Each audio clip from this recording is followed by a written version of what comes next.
Hi అండి. ఇవాల్టి special recipe నిమ్మకాయ చారు.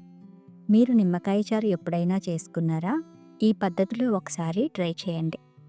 బ్లెండర్ జార్‌లో టీ స్పూన్ ధనియాలు, టీ స్పూన్ జీలకర్ర, టీ స్పూన్ మిరియాలు, 6, 7 వెల్లుల్లి రెబ్బలు వేసి కాస్త బరకగా బ్లెండ్ చేయండి.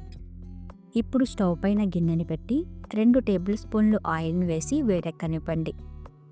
టీ స్పూన్ ఆవాలు, టీ స్పూన్ జీలకర్ర, 2 ఎండుమిర్చి, 2 రెబ్బలు కరివేపాకు వేసి తాలింపు పెట్టండి.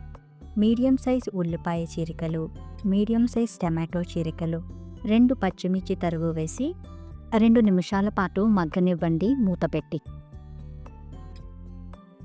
కొత్తగా మన ఛానల్ని ఎవరైనా చూస్తున్నట్లయితే ప్లీజ్ లైక్ చేయండి.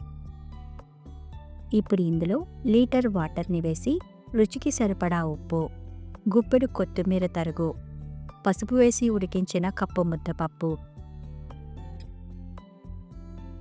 బ్లెండ్ చేసిన మిశ్రమాన్ని వేసి 10 నిమిషాల పాటు హై ఫ్లేమ్లో మరగనివ్వండి.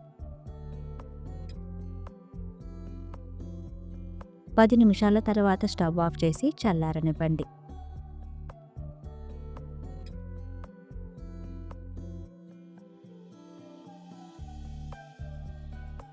ఇప్పుడు ఇందులో 2 నిమ్మకాయ రసం వేసి మిక్స్ చేయండి.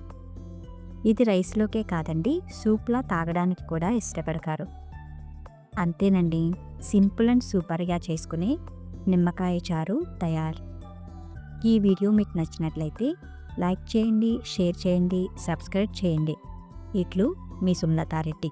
Thank you.